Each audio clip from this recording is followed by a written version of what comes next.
guys, and welcome back to another video. I'm here today in Bali, and I'm going to be talking to you guys about real estate investment in Bali. What are the opportunities if you're looking to build or buy? And if you are just nosy and want to know all the deets about investment opportunities in Indonesia, this video is for you. I'm here with Laurent. He is the CEO and founder of Mio investment company here in Bali. Yeah. Thank you very everyone. Thank you, Shidi, for inviting me here. Yes, I'm excited. Yeah. So one thing, it's Mio Partners. Yes. So I'm an investor since many years here, and I'm doing like a consulting, and I'm very happy actually to explain to you guys absolutely everything about the investment in Bali. It's going to be a good video. We are going to be deep diving into all of your questions. But before we do, make sure you comment, you like, you subscribe, join the family, guys, turn on those notifications. I'm going to be talking about entrepreneurship, real estate, and so much more, travel on my channel. So make sure you stay tuned for that. And let's get into the video. So I'm starting with my most asked question, and I've seen a ton of comments about real estate here in Bali and foreigners investing in Bali. And so now I want to ask you, can foreigners legally invest in property, purchase, build, buy here in Bali? Over to you. Okay. The thing is, the answer is yes, definitely, it is possible. Yes. And it has been done pretty well since a few years, and that's why actually Bali has so many actually foreign investment that's really coming here. But of course, there are ways to follow to invest in Bali. You do not invest in just like a cowboy, let's say, in Bali. It's done pretty well legally, so you have two types of investments possible. So you have the leasehold. Yes. And you have also what you call the purchase, but we need to define what is a purchase. Right. Because it can only be done through a certain company, a legal entity in Indonesia called a PTPMA.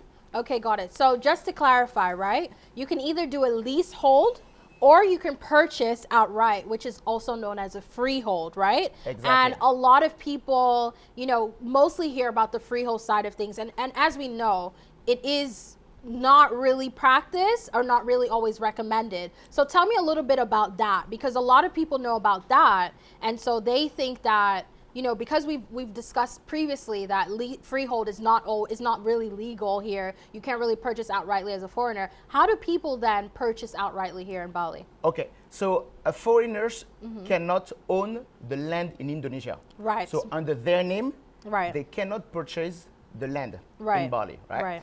However, if you establish a legal entity in Indonesia called a PTPMA, it's a foreign-owned investment company. This legal entity, which is an Indonesian legal entity, can buy the land, the property. Okay, got it. But it is 100% owned by the foreigners. Okay. So the land is still under the Indonesian, you could say, like entity and government. Okay, got it. So as a foreigner, I will then establish an Indonesian-based company, and through that company, I would then purchase the land and build on that land. Exactly, a foreign-owned company. Okay. But under your name, if you want to buy just this nice, beautiful rice field that you have in front of you, it is not possible. You cannot do that. And I actually like that, to be honest. I think that a lot of countries around the world could actually benefit from adopting these type of practices. I know for foreigners it's kind of like, oh shit, like, I don't want to have to do the leasehold, and the freehold is a bit complicated. But this law is really in place to protect Indonesians, right? And to protect the locals from foreigners buying up all their land, right? Exactly. So actually the leasehold is pretty common here. It still allows the locals actually to own their lands. Right. But you kind of, lend it for a few years, their land, and every, like say, 20, 30 years, you're going to extend actually this authorization to own the land and the property. Yeah, I like that idea. And I see a lot of people, it also ends up being a lot more affordable as well. So if you actually lease a property, let's say 25 years or 30 years, it's a lot more affordable than if you are doing a freehold and you're purchasing outright. Exactly, right? exactly. Right. So, with experience, we cannot really see everything like this, but with experience, the freehold is like 2 to 3 times more expensive than the leasehold. Right. So a lot of people ask me, okay, should I buy a leasehold or freehold? First of all, do you have the budget for that? Right. If you want free, that's the first question you have to say. Exactly, yeah. And the second thing is actually the leasehold is really, really done for the foreigners. So Right. it's really well protected. And everything is under the name, your name, and you can go through the notary, so everything Right. is pretty well done. Right. I mean, leasehold option is really, really great if you're a foreigner looking to invest here in Bali. And this is what I would, generally recommend.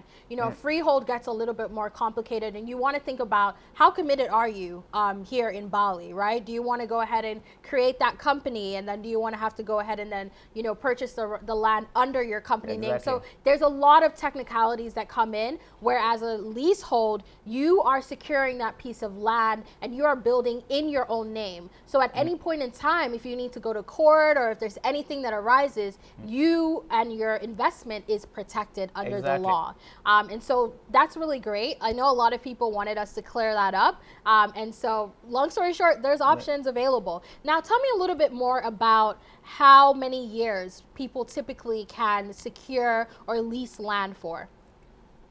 It's really depend actually of the investors. Right. That's the truth. You can go like from 1 year to actually 8 years. But Right. how does it work? It's first of all you have 30 years. Right. You can have a lease of 30 years, and then you can extend it 25 years. Right. 2 times. Okay, got it. Okay, so I can say, I can do, let's say 25 years or 30 years now, and then I can also extend 2 times over. Exactly. Is that correct? As long as the owners Okay. of course, the land is agree with that. Right, right. Yeah. And how do you ensure that an owner is actually okay with you extending? Because what if I build a property and, it's 25 years is almost up, and then they say, hey, you can't extend. How does that work? So that's the trick. So Right. when you buy a property in Bali, you always have to think already about the extension. Right. So the way that you're gonna structure it in the contract is, okay, I'm gonna lease your land for let's say Right. 30 years. Right. But I would like to have already the authorization Right. to extend it in the future for another, let's say, 25 years. Right. And then you agree with the owner of the price. So it's pretty Okay. simple the way that you do it. So in that contract that you're signing when you are securing or purchasing that land, you stipulate in the contract that you are going to be extending, and he is outrightly, initially agreeing to extend. So by the time that the extension comes around, he's already agreed to that, correct? Exactly. So you have absolutely no surprise at the end of the contract, and you know what's going to happen. Right. If you want to resell a lease, no problem, because then the next investor will just inherit it. Will just have your extension. Okay, so that's another thing, and another question that people have is, can you, after you've leased the land and you've built your property, can you then go ahead and sell that? If you, let's say you decide Bali's not for me, I want to sell my property, how does that then work? Yeah, it's pretty simple. So let's say you have same example, 30 years.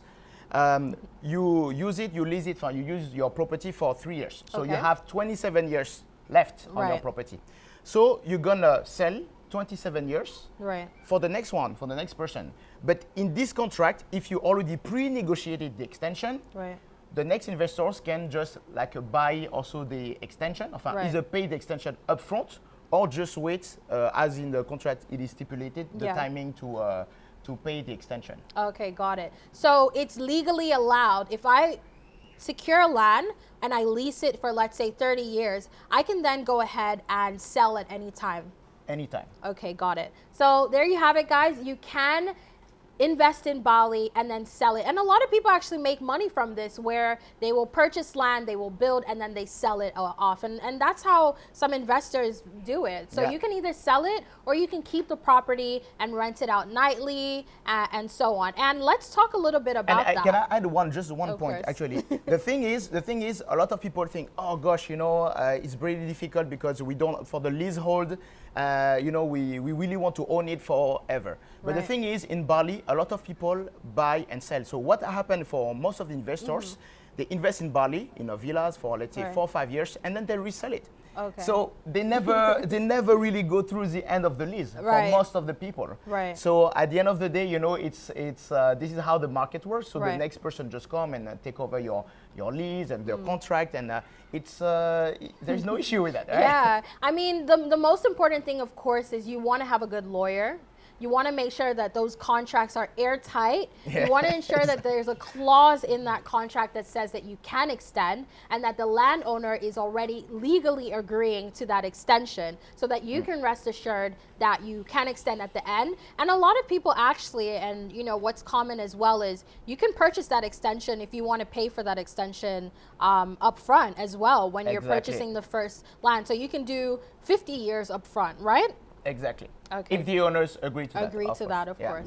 All right. So my next question for you is, if I'm a foreigner and I'm coming into Bali, what are the permits, if any, that I need to purchase a property here in Bali, Indonesia? Tell me about that. So you do not need any permits to invest in Bali. Okay. So it's pretty simple. However, what you need to have is what you need to make sure is, if you buy an already built villa in Bali, you need to make sure that you have what we call building permits, which is, before the name was called IMB, and now it's moved to PGB. So the PGB, yeah. Okay, but the regulation is changing.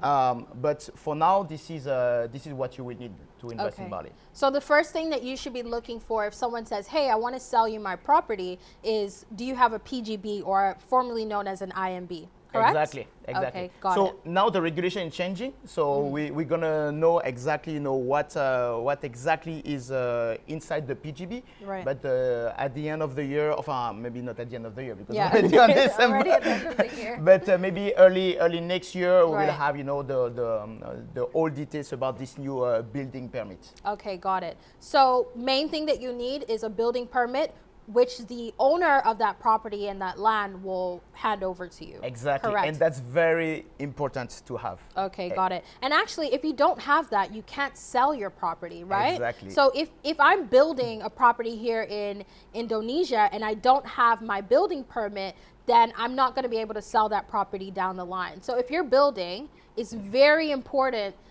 initially, before anything happens, that you start to apply for those permits. Exactly. Correct? Exactly. So you can buy, of course, a property without building permit. Right. But it would not be legal, right? Right, so of course. So you can't do it. Right. Yeah, so that's why a lot of people, and we spoke about this extensively, and he told me, he gave me a lot of advice about the building permit situation, how to go about that. And your team does a lot of work with the landowners, applications for permits, and so on. And so that's something I actually was able to use his company for. So thank you guys for that. All right, so another question I have for you is, as a foreigner, is there anything else that I need? So we already talked about the building permits. Do I need a visa? Do I need any other documentation to be able to invest here in Bali? Yeah, and the answer is absolutely not. And the only thing you need is to have the funds, right? Okay. That's the trick in Bali. Okay.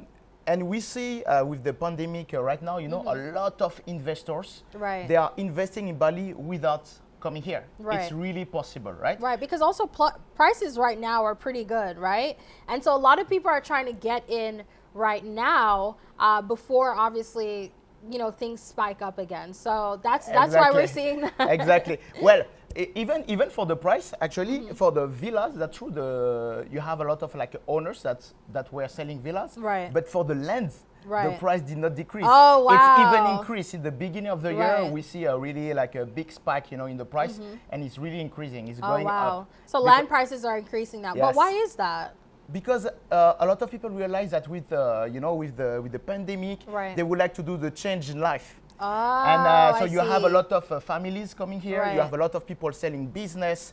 You have a lot of, Right. those And new remote people from workers. cryptocurrency coming, and you have things happening because the Yeah. quality of Bali, the fundamentals here is really Right, there. right. So a lot of people come here to really establish. So it's more a market, more residential, Right. more high-end now. Right. Which that this is now we see in this trend, but it's really happening. Right. So Yeah, I mean, a lot of people now, especially now with COVID, a lot of us are working online, and people are realizing like, hey, why do I work from my shitty office, you know, in my shitty city and pay crazy amount in rent when I could literally live and wake up to the rice fields every morning or be by the beach. And so that's crazy that people are now looking to Bali, and so that's causing the land price to go up. Good for the landowners, of course. Good for the landowners. But now there's much more of a demand. So that's pretty cool. And then let's talk about the visas as well. So how do the visas work? Do we need anything in terms of visas if I'm a foreigner? No, absolutely not. Okay. You do not need anything. However, if you invest through a company, so which is called a PTPMA, yes, you will need a visa. So it's called a visa investors, and it allows you, of course, to manage this PTPMA, and this PTPMA, which is, I remind, you know, a foreign-owned company, will invest in the property. But this is an Indonesian entity. Okay, so I'm going to, as an investor, a business investor, I'm going to get my business visa or my investment visa, and then I'm going to start my company, and then through my company, I'm then going to purchase the land. And but this is a company that will give you the business visa. Okay, got it. Okay, perfect. So we've talked about that. We're going to move on to the next question. What are some of the best parts of Bali to invest in or to build, buy property in right now? What are the hot ones? Tell me. Let me ask you back the question. What do you think is the best one? Okay, well, for me, you guys know I decided to invest here in Canggu, but I know you've advised me about some other parts of Bali, so you tell me now. Okay.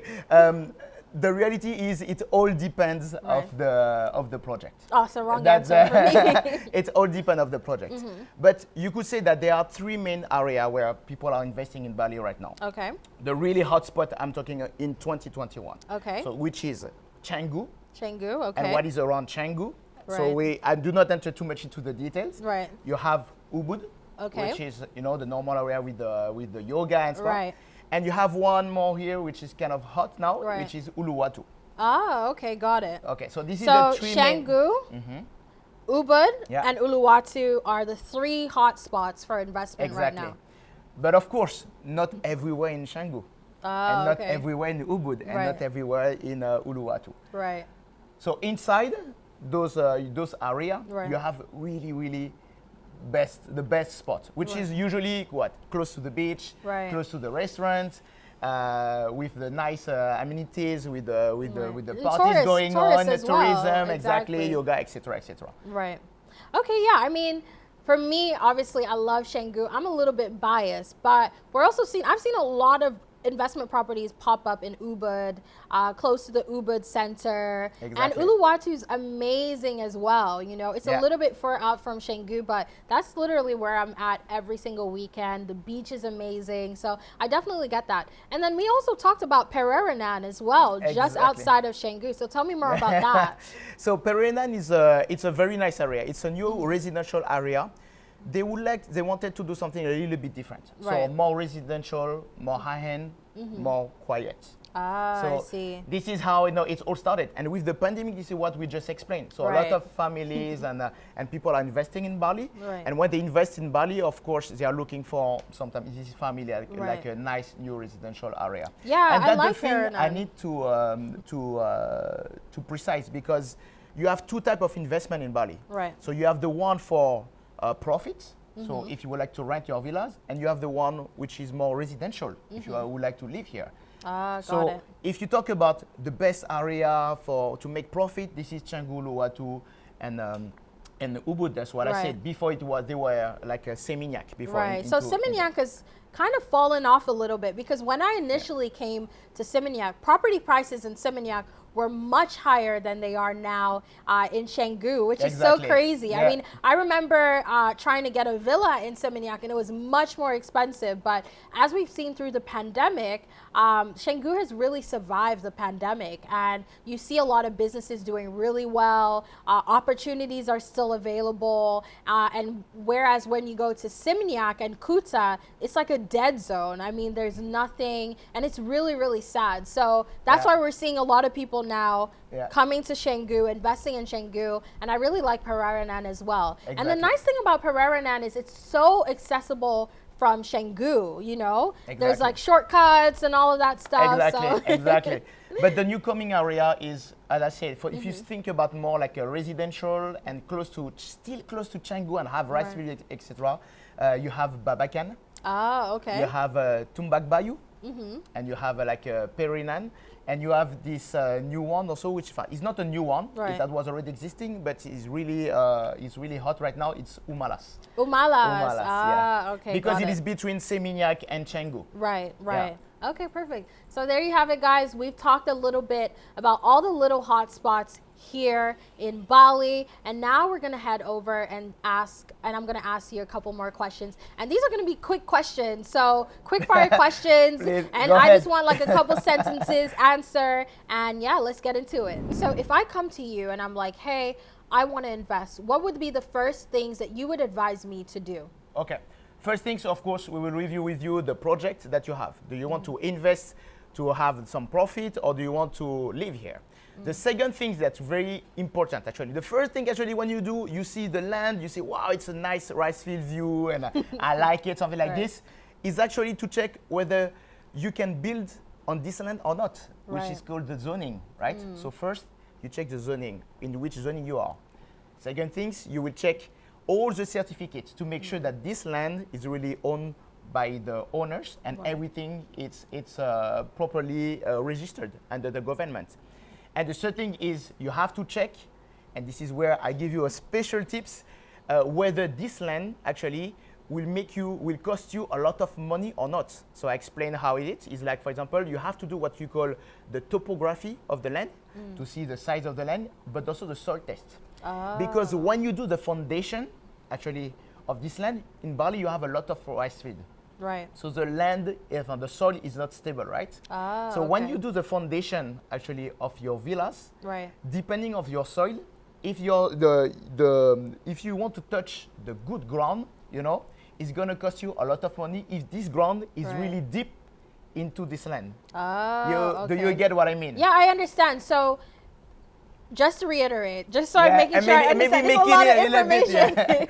Okay, so first thing I have to do, of course, is decide, am I building or buying as an investment where I'm going to rent it out, right? Exactly. Or is this going to be a residential property, right? For me, I've chosen to do a little bit of both, where, you know, obviously rent it out a little bit and then live there partially. And I know a lot of people do that, right? Like half vacation rental, half residential. Exactly. Right. So that's the first thing. And then the second thing that you mentioned is the zoning. Okay, zoning. Yeah, there is 3 types of zoning in Bali. You have the residential area, you have the tourism area, and you have the green zone. Green zone means you cannot build in this green zone. It means it's for the farmers. So in a residential and tourism area, you can build. Residential is only obviously to invest for the residential, and tourism is actually the area where you can rent on a daily basis. Okay, got it. So you want to check the zoning, right? And that's going to be super important, because if you build in an area that is a green zone, then you're not actually able to get that permit that you're going to need if you want to later sell your property. So it's super important for you to find property that's in a residential area or in a tourist area, or otherwise known as yellow zone as well, correct? Okay, got it. Yeah, so the residential is the yellow zone, tourism area is red zone. Okay, got it. And then the green zone is reserved for farming purposes. That's where you're going to see all the rice fields and so on. Agriculture. Exactly. Like this, okay, and then the third thing that we just talked about is doing a soil test. And the topography to make sure the land is really the same size as on the certificate of the owner. Right? Okay. So you have, that's why, you know, to make it extremely simple, there are steps when you invest in Bali, right? So first you select your land and you make sure that everything is clear, okay? And after that, you have special tips where you will check the soil test to make sure you will not pay too much for your foundation, because the price of the villa, you know, can depends also of the good foundation. Because you know, in Bali, a lot of villas actually the foundation were not good in the past, the way they were building, but now the market is really improving. Right. So you need to make sure that you will not spend too much money actually on this one. And after that, you need to make sure, of course, of simple steps. We talk about land, but architecture. Making sure you do not do savings on architecture. find the right builder, and after that you have good to go. Right. Right? I mean, it sounds like a lot, but really it takes having the right people, right? Exactly. And one of the things I will advise you is find the right people. Just do it. I've literally gone through everything I could have gone through here. And when I do invest again here in Bali, that's going to be my #1 thing, because the headaches it saves from finding the right legal team to finding the right, consulting team as well that can walk you through the process, do all the necessary checks, that have a good understanding of the culture and the language, and can check those contracts. Again, we talked earlier about making sure that you have the right contract to protect you if something happens. One of the things that I would have liked to have even in my contract is, if the builder doesn't finish the property at a specific time, then they're actually meant to pay you for every day that the property is not done. So that was one of the things that I didn't even have in my contract, that I wish I did. So certain things like that, you have to have the right team to help you protect your investment, right? So if you're gonna put down a lot of money, make sure that that's protected, right? And so yeah, we've talked about all of this different stuff. I have another question for you. What's a good budget? All right, okay. It depends, right? So if you want, it depends on the quality of the villa that you would like to have, right? But I will say, as such, if you look at area like Canggu, let's take Canggu. If you would like a 2 bedrooms villas, it's something anywhere between 200 to 250,000 USD for a 2 bedroom villa. Okay. A correct 2 bedroom villas. You can always go higher, right? If you improve the quality of the material, something like this. But I would say 200 to 250 for 2 bedrooms. If you move for 4 bedroom villas, which is something which is demanded in the market, it's something between 300 to 450,000 USD. Okay, this got is it. a good budget for 4 bedroom. Well-built villas. Right. And so that's more on like the high end, if you're really thinking about everything included, right? So that would include the land, the building, the furniture. Is that correct or no? Yeah, exactly. Also Okay, the furniture. Absolutely everything. Got it. So tell me a little bit about, how do payments work? How does mortgage or financing, can I get a loan if I'm a foreigner? Tell me about that. Okay. So usually you will not get a loan to invest in Bali, right? Because the bank in Indonesia will not lend you money, of course, because you are not one of the citizens. So if you leave the country, and of course they cannot get back their money. Right. And the foreign bank will also not give you the loan. I do not say it is not possible. I said usually they will not do that. It depends on the situation. Because if you make a default, you default on your loan, they cannot actually take your property in Bali. So most of the investors in Bali, what they do is they pay cash Right. upfront to have their villa in Bali. Right, right. So again, and I said this in my previous video, it's super important, if you're investing here in Bali, have that money up front, have it in a separate account, because there's little to no financing options available as a foreigner. And so you're going to be putting that money down as cash. But of course, if you're building, you do have time to spread out your payments. So let's say you're building in a year, then you can obviously pay in installments based on the progress of the build, correct? Exactly. Right. Exactly. Okay, perfect. All right, so this is going to be my last question. Obviously, I don't want to make the video too long. And my last question for you is it possible to get a good return on your investment as a foreigner who comes and decides to invest here in Bali? And the answer is definitely yes. Definitely yes. If you make sure that all the steps are really mastered, and you have actually some people that can accompany you to invest in Bali, absolutely no problem. And that is why actually in Bali every year you have this flow in investors keep coming here because it's a pretty good option compared to the Western countries. You need to diversify your portfolio, and Bali is pretty well located for that. Right. Yeah. I mean, we've seen a lot of different countries and different types of people invest here. A lot of people invest in hotels. A lot of people invest in villas. So it really just depends. But there's great opportunities for return on investment. And one thing about Bali is you have an influx of tourists coming in. So there's always a high demand for villas. And we now are seeing a shift in the way that people are renting villas here. So you're getting a lot more longer term rentals as well, which is also really great as well. So yeah, I mean, thank you so much. I'm really excited that we were able to do this video finally.